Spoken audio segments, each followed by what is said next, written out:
চূড়ান্ত খেল হিসাবে যে প্রদর্শন অনুরোধ করল।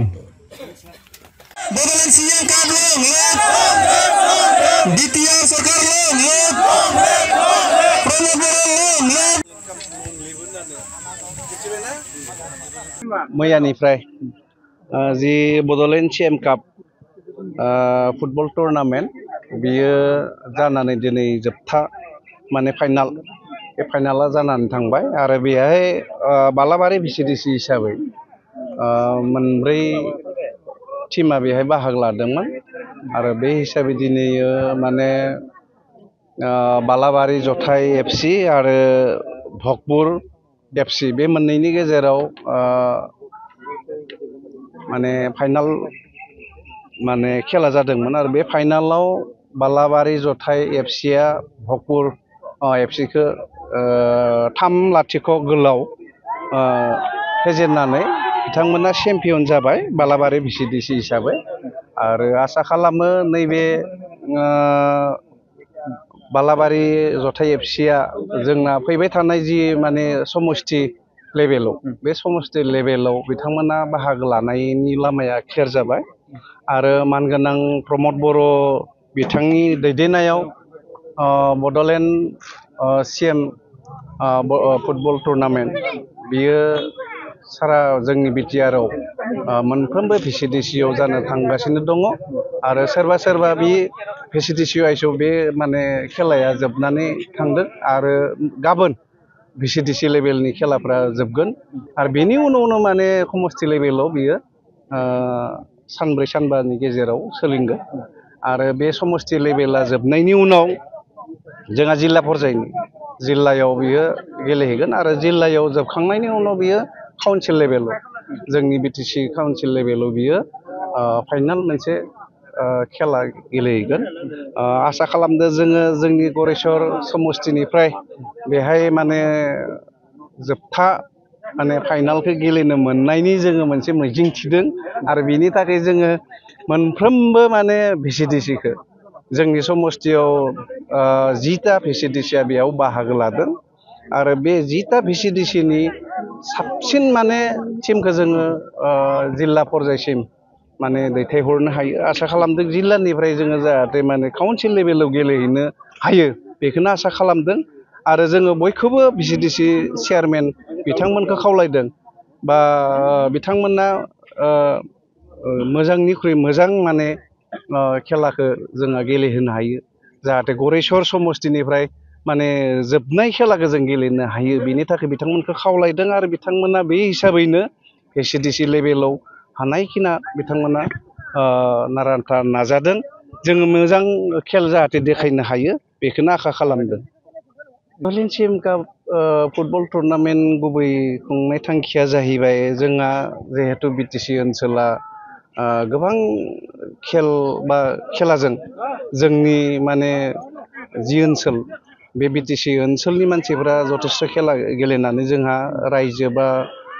माहारि माने स्टेट आरो नेसनेल लेभेलाव गेलेनानै जथेस्थ'खिनि जोंहा बान्था मोननो हादों आरो बे सुबिदाखौ जोङो आसामनिफ्राय जानानै गेलेनायाव जोंनि बड'लेण्डनिफ्राय मेक्सिमाम माने जिकुनु खेलाखौनो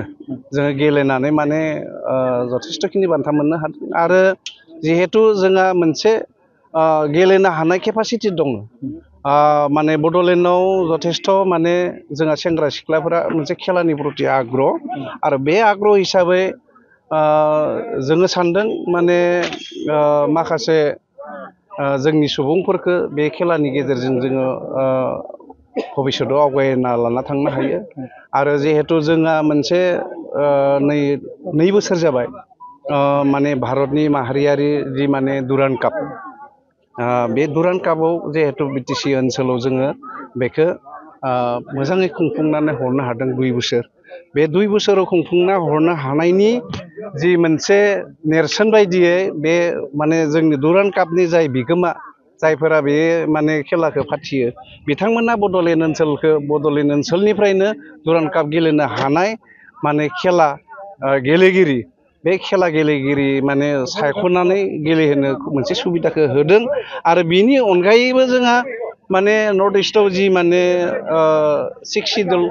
इन्टार 6 शिड्युल मोनसे काउन्सिल दं बे काउन्सिलफोराव माने जिहेतु जोंहा थांनाय बोसोराव बेखौ खुंफुंनानै मोजाङै मोजां खुंफुंनानै हरनो हादों दा बेनिफ्राय जोङो बुंनो हायो माने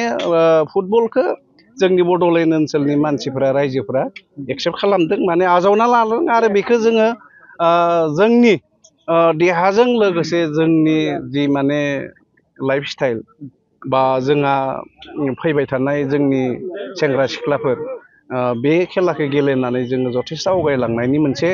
सिमां नुहुरदों आरो जोंनि बिटिआरनि चिफ बिथां प्रमद बर'आ बेखौनो आसा खालामदों जे माने गुबुन गुबुन लेखा फरायनायजों लोगोसे खेल धेमालिजोंबो जोङो जिहेथु आवगायलांनो हायो गावबा गावनि प्रतिभाखौ मोनसे देखायनो हायो केपासिटिखौ देखायनो हायो बे खौनो आसा खालामनानै बिथाङा नैबे फुटबल एकदम गामि लेभेलनिफ्राय आरम्भ खालामनो जायखौ जोङो भिसिडिसि होनना बुंदों बे गामि लेभेलनिफ्राय आरम्भ खालामनानै जोङो जाहाथे माने बिटिआरआव गेलेनायनि सुबिदाखौ मोनो आरो बिटिआरनि लोगोसे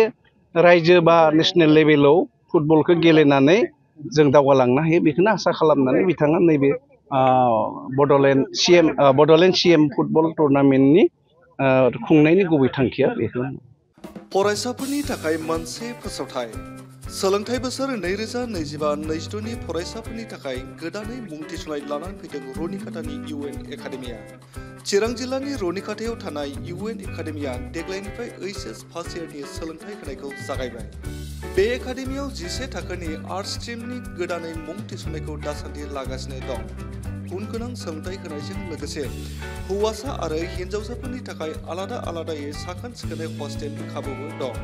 बे एकाडेमियाव मुं थिसननायनि बागै आबुं बाथ्राखौ मिथिनोब्ला नैबे मबाइल नाम्बार 9706177397 नङाब्ला 9101444619 आव थोंजोङै फोनांजाब खालामनो हागोन।